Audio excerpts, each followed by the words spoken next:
नमस्कार, स्वागत है आपका इंडिया न्यूज 28 में। ये बात करते हैं मध्य प्रदेश की कुछ खास खबरों की।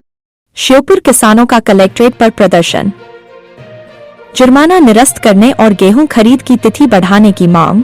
राधेश्याम मीणा मुंडला के नेतृत्व में किसानों ने प्रशासन को चेताया, समस्याएं हल नहीं हुई तो होगा उग्र आंदोलन। शुक्रवार को श्योपुर कलेक्ट्रेट पर जिले भर के किसानों ने किसान नेता राधेश्याम मीणा मुंडला के नेतृत्व में विरोध प्रदर्शन किया।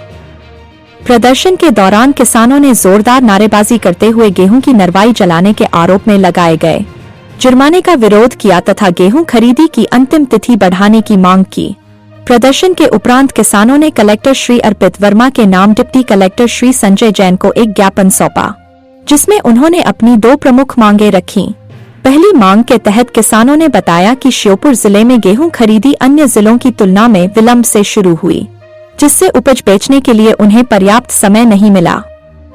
साथ ही मौसम जनित बाधाएं, ढुलाई व्यवस्था की कठिनाइयां, श्रमिकों की कमी एवं मशीनों की अनुपलब्धता जैसी समस्याओं के कारण किसान समय पर उपार्जन केंद्रों तक अपनी फसल नहीं पहुंचा सके। किसानों ने प्रशासन से आग्रह किया कि खरीदी की अंतिम तिथि 5 मई से बढ़ाकर 25 मई 2025 की जाए, ताकि सभी किसान समर्थन मूल्य का लाभ प्राप्त कर सकें।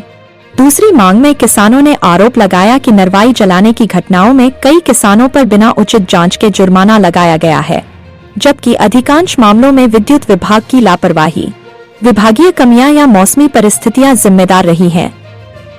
उन्होंने मांग की कि निर्दोष किसानों पर लगाया गया जुर्माना तुरंत निरस्त किया जाए और हर मामले की निष्पक्ष जांच की जाए। इसके अतिरिक्त किसानों ने सुझाव दिया कि भविष्य में ऐसी घटनाओं की रोकथाम के लिए प्रशासन स्पष्ट दिशा निर्देश जारी करे तथा किसानों को नरवाई प्रबंधन के वैकल्पिक यंत्र एवं प्रशिक्षण प्रदान किए जाएं। साथ ही बिजली विभाग की जिम्मेदारी तय कर आवश्यक कार्रवाई की जाए।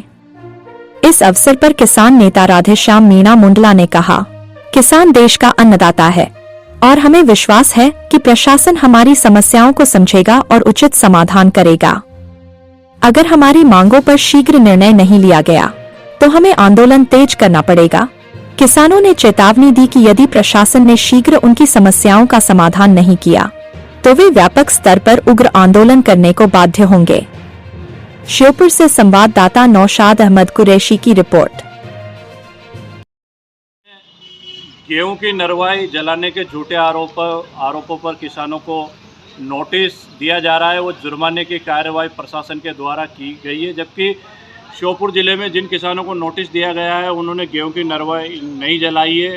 गेहूं की जो नरवाई जली है वो बिजली विभाग की लापरवाही के कारण, शॉर्ट सर्किट के कारण, आंधी एवं तूफान के कारण एवं अन्य आकस्मिक कारणों से जली है। किसी एक खेत में आग लगकर पूरे क्षेत्र में फैल गई। इसके लिए पूरे किसान दोषी नहीं है, इसलिए हम प्रशासन से मांग कर रहे हैं।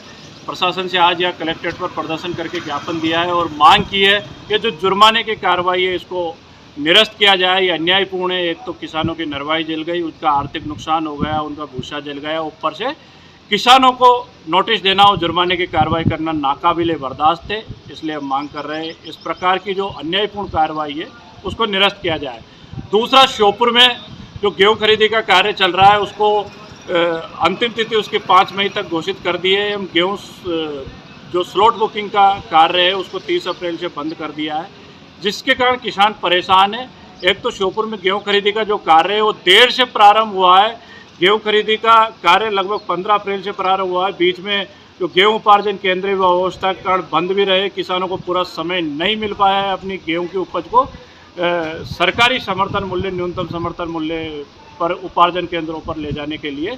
इसलिए आज हमने यहाँ कलेक्टर महोदय को ज्ञापन देकर किसानों ने मांग करी है जो गेहूँ खरीदी की अंतिम तिथि है उसको 5 मई से बढ़ाकर कम से कम 25 मई तक किया जाए। स्लॉट बुकिंग की तारीख बढ़ाई जाए ताकि किसान समर्थन मूल्य पर अपना गेहूँ का जो उपार्जन का कार्य है, गेहूँ विक्रय करने का कार्य है, उसको सुविधापूर्वक कर सके। ऐसी हमने प्रशासन से मांग की है ताकि किसानों को आर्थिक हानि से बचाया जाए। अगर प्रशासन उक्त मांगों पर गंभीरतापूर्वक विचार नहीं करता है तो श्योपुर का किसान सड़कों पर उतरकर उग्र आंदोलन करेगा।